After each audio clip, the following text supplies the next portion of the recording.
솔직히 말해서 그 집을 계약하던 날만큼 가슴이 벅찼던 순간이 없었습니다. 30년 넘게 맞벌이로 악착같이 모은 돈, 퇴직금, 그리고 조금의 대출까지 보태서 14억 하던 송파 아파트를 12억에 샀을 때 우리 부부는 이제 노후는 걱정 없다라고 믿었죠. 남들은 해외여행이니 골프니 얘기할 때 우리는 딱 하나 집만 안정되면 된다가 목표였습니다. 그런데 막상 살아보니 벽지 냄새가 가시기도 전에 현실이 눈앞에 훅 다가오더군요. 아파트는 분명 든든한 재산이었지만 그게 매달의 생활비를 대신 내주는 건 아니었어요. 전기세, 관리비, 재산세 심지어 엘리베이터, 보수비까지 나갈 돈은 왜 이렇게 많은지. 집은 그대로인데 통장은 점점 말라갔습니다. 1. 집값이 행복을 보장해주지 않더군요. 많은 사람들이 집은 사면 끝이라고 생각합니다. 저도 그랬습니다. 그런데 은퇴 후의 삶에서 중요한 건 집값이 아니라 현금 흐름이더군요. 아파트를 산 건 분명 안정감을 줬습니다. 월세를 걱정할 필요도 없고 부동산 시세를 보며 뿌듯해할 때도 있죠. 하지만 그건 전부 종이 위에 갇힐 뿐입니다. 현금 흐름이 없으니 매달 통장을 열 때마다 불안했습니다. 다음 달엔 병원비가 얼마나 나올까? 혹시 아파트 수리라도 해야 하면 어떡하지? 이런 걱정이 쌓이면 아무리 좋은 집에 살아도 마음은 좁아지고 생활은 위축됩니다. 2. 사례 1 김씨 부부의 집만 남은 노후. 저희보다 2살 많은 김씨 부부도 비슷했습니다. 은퇴 직후 살던 오래된 빌라를 팔고 강남권 아파트로 옮겼죠. 그 집값만 15억. 남들이 부러워했지만 문제는 매달 현금이 거의 없다는 겁니다. 연금은 두 분 합쳐 180만 원, 거기에 관리비와 세금만 80만 원. 여행은커녕 손주들 용돈 주기도 빠듯했습니다. 결국 5년 만에 그 집을 팔고 외곽 전세로 옮겨 현금을 마련했죠. 그제야 조금 숨통이 트였다더군요. 3. 노후에 좋은 집보다 중요한 것. 전문가들이 말하길 은퇴 후에는 자산 배분이 전부라고 합니다. 집을 포함한 부동산이 전체 자산의 70%를 넘기면 위험 신호라고 하죠. 그 이유는 간단합니다. 집은 팔기 전까진 돈이 아니니까요. 은퇴 이후엔 고정 수입연금, 이자, 배당 등과 생활비의 균형이 훨씬 중요합니다. 그래야 예상치 못한 지출에도 대응할 수 있습니다. 4. 사례 2박 여사의 현금이 있는 노후.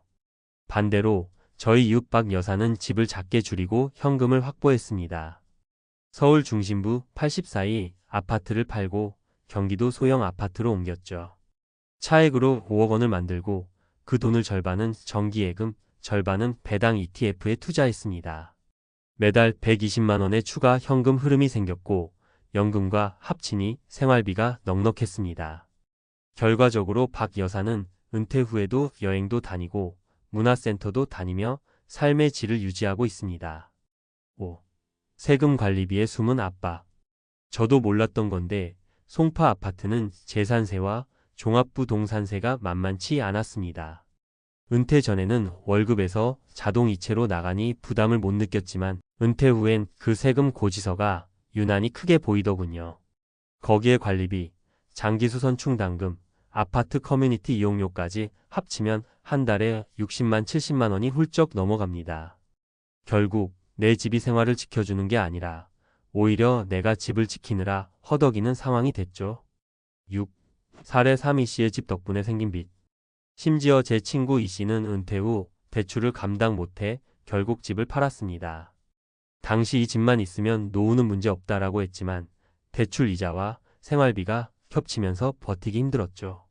팔고 나니 현금은 생겼지만 생각보다 오래 버틸 수 있는 금액은 아니었습니다. 그는 차라리 집값의 절반만 쓰고 나머지는 노후 자금으로 남겼어야 했다고 후회하더군요. 7. 전문가 인사이트 은퇴 자산의 3분할 원칙. 재무설계 전문가들은 은퇴 후 자산 관리를 이렇게 조언합니다. 첫째, 거주 주택은 전체 자산의 40% 이하로 유지할 것. 둘째, 생활비의 70% 이상은 안정적인 현금 흐름으로 충당할 것. 셋째, 나머지 자산은 예기치 못한 의료비와 장기 요양에 대비할 것. 즉, 좋은 집보다 버틸 수 있는 생활 구조를 만드는 게 핵심입니다. 아파트 값이 오르면 기분은 좋지만 매일 식탁 위에 올라오는 건 집값이 아니라 현금 흐름이니까요. 8. 은퇴 후 집 선택 이렇게 하세요. 저는 이제 이렇게 권합니다. 첫째, 집을 살 땐 유지비를 반드시 계산하세요. 둘째, 집값이 자산의 대부분을 차지한다면 과감히 줄이는 것도 방법입니다. 셋째, 집과 별개로 최소 5년치 생활비는 안전하게 마련하세요. 집은 분명 중요한 자산입니다. 하지만 은퇴 후의 삶을 지탱하는 건 집의 크기가 아니라 매달 쓸 수 있는 돈입니다. 마무리. 저희 부부도 송파 아파트에 산 지 3년째 이제야 깨닫습니다. 그 집을 살 때 느꼈던 든든함은 시간이 지나며 관리해야 하는 짐으로 바뀌었죠. 물론 여전히 좋은 집이고 이웃도 좋습니다. 하지만 다시 돌아간다면 저는 조금 더 작고 유지비 적은 집을 사고 남은 돈을 현금 흐름 자산으로 바꿨을 겁니다. 은퇴는 집 한 채로 끝나는 인생이 아니라 현금 흐름과 마음의 여유로 버티는 긴 여행이더군요. 그리고 그 여행은 집값이 아니라 통장 속 잔고가 지켜줍니다. 앞서 이야기한 12억에 산 송파 아파트가 은퇴 생활에 꼭 든든한 자산은 아니었다는 현실을 바탕으로 이제 전문가의 시각에서 조금 더 구체적이고 실용적인 내용으로 설명해 드릴게요. 실제로 활용 가능한 팁과 사례를 중심으로 이야기해 보겠습니다. 우선 은퇴 준비에서 가장 중요한 건 자산의 유동성이에요. 쉽게 말해 내가 가진 돈이 실제로 얼마나 빠르게 현금화돼서 생활비로 쓸 수 있느냐가 관건이란 뜻이죠. 송파 같은 고가 아파트를 가진 분들은 그 집값만 보면 든든하지만 실제 생활비나 갑작스러운 지출을 감당할 현금이 부족한 경우가 많아요. 1. 현금 흐름 관리가 핵심이다. 은퇴 후에는 매달 들어오는 돈과 나가는 돈이 맞아떨어져야 하는데 대개 연금, 저축이자, 배당금 등이 수입이고 생활비, 의료비, 세금, 관리비 등이 지출입니다. 예를 들어 65세 은퇴자가 국민연금으로 월 90만원, 퇴직연금과 개인연금으로 월 50만원, 기타 배당소득으로 월 20만원이 들어온다고 해봅시다. 총 수입이 160만원인데 송파 아파트 관리비와 세금으로만 월 70만원이 나간다면 실제 생활비로 쓸 수 있는 금액은 90만원 남짓이겠죠? 이런 상황이면 대형 아파트에 사는 게 큰 부담이 될 수밖에 없습니다. 이걸 현금 유동성 부족이라고 하는데 꼭 기억하세요. 2. 집값이 너무 큰 자산 배분은 위험하다. 부동산 전문가뿐 아니라 재무설계사들도 은퇴 자산은 3분할을 권합니다. 거주용 주택 전체 자산의 40% 이내, 금융자산 현금, 예금, 적금, 채권 등 4050%, 투자자산 주식, 펀드, ETF 등 1020%.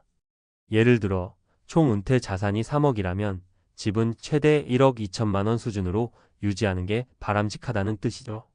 집값이 너무 크면 나머지 현금이 부족해져서 은퇴 후 생활이 퍽퍽해질 수밖에 없습니다. 3. 구체적 사례. 서울 강남권 고가 아파트 소유자 어씨의 사례. 어씨 부부는 12억짜리 아파트에 살고 있지만 월 수입이 연금 포함 150만 원 정도입니다.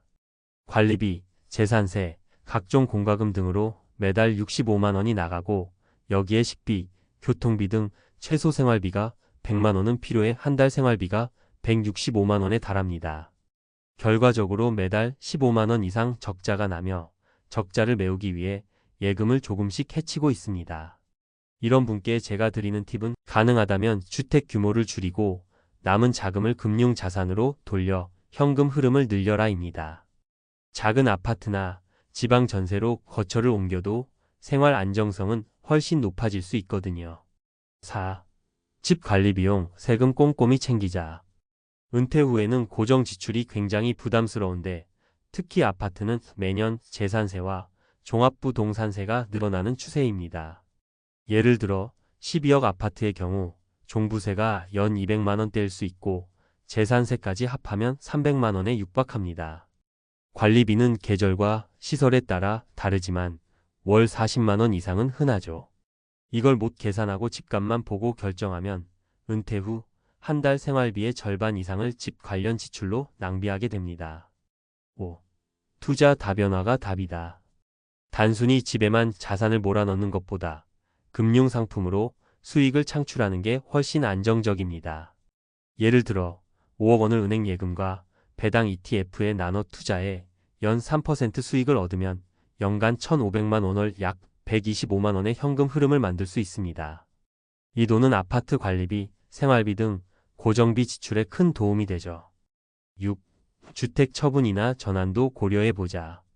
은퇴 후 집이 큰 자산일 경우 일부는 매도하거나 전세로 전환하는 방법도 있습니다. 실제로 60대 초반인 박 씨 부부는 송파 아파트를 팔고 인근 외곽 전세로 이사한 후 차액 4억 원을 금융상품에 투자해 매달 생활비를 안정적으로 마련하고 있습니다. 이 덕분에 병원비, 여행, 문화생활도 가능해졌죠. 7. 은퇴 후 집 관련 주의사항. 집값만 믿고 대출은 조심해야 합니다. 관리비 상승, 수리비용 예산을 미리 확보하세요. 집이 노후되면 매도도 쉽지 않을 수 있으니 미래 가치도 따져야 합니다. 장기적으로 집을 담보로 생활비를 충당하는 영목이지도 신중해야 합니다.